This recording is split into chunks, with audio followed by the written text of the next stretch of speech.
Hey guys, இந்த வீடியோவில் என்ன பார்க்க போகிறோம் அப்படின்னா, நான் வந்து வீட்டில் ஃபிஷ் டேங்க் வைக்கலான்னு சொல்லிட்டு ரொம்ப நாளாக பிளான் பண்ணிகிட்டு இருந்தேன். பட் எனக்கு டைம் இல்லாத ரீசன்னால என்னால் அதை பண்ணவே முடியல. சரி, இன்றைக்கி போய் வாங்கிடலான்னு சொல்லிட்டு வீட்டுக்கு பக்கத்தில் இருக்க அக்வாரியம் ஷாப்புக்கு தான் நான் வந்து போயிருந்தேன். நான் போன நேரமோ என்னமோ தெரியல, மீன் வந்து கம்மியாக தான் இருந்துச்சு. ஈவினிங் வாங்கிக்கோ அப்படின்னு சொல்லிட்டாங்க. சரி, வந்துட்டோம், ஃபிஷ் டேங்க் மட்டும் வாங்கிட்டு போய் வச்சிடலான்னு சொல்லிட்டு நான் ஃபிஷ் டேங்க்லாம் வாங்கிட்டு வந்தால் அந்த அண்ணாவே கொண்டு வந்து அந்த வீட்டுக்கிட்ட விட்டுட்டாங்க.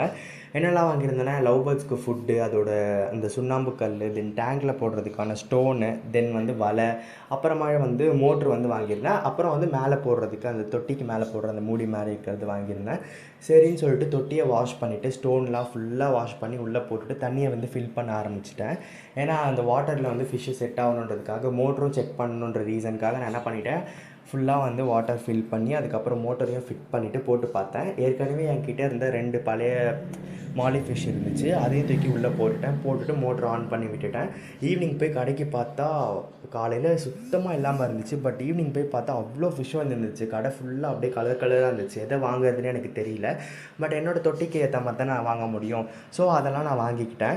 அப்புறம் இப்படி திரும்பி பார்த்தா ஃபைட்டர் பார்த்தீங்கன்னா எனக்கு சின்ன வயசு ஞாபகம் வந்துடுச்சு. நான் சின்ன வயசுலலாம் காசு சேர்த்து வச்சுட்டு வந்து இந்த கடையில் தான் வந்து நான் ஃபைட்டர் வாங்குவேன். அந்த மாதிரி நீங்களும் யாருன்னா வாங்குவீங்க அப்படின்னா மறக்காமல் கமெண்ட் செக்ஷனில் கமெண்ட் பண்ணுங்கள். ஒரு வழியாக ஃபிஷ் எல்லாம் டேங்க்கில் விட்டுட்டேன். பார்க்கவே ரொம்ப ஹாப்பியாக இருந்துச்சு. இந்த மாதிரி உங்களுக்கு பிடிச்ச விஷயம் எதனா ஒன்று இருந்துச்சுன்னா அதை உடனே பண்ணிவிடுங்க. அப்புறம் பண்ணலான்னு தள்ளி மட்டும் போடாதீங்க. அந்தந்த மொமெண்ட்ஸை அப்பப்போவே என்ஜாய் பண்ணிக்கோங்க. வீடியோ பிடிச்சிருந்தால் மறக்காமல் யூடியூப்பில் சப்ஸ்கிரைப் அண்ட் இன்ஸ்டாவில் ஃபாலோ பண்ணிக்கோங்க. நெக்ஸ்ட் வீடியோவில் பார்க்கலாம். பாய்.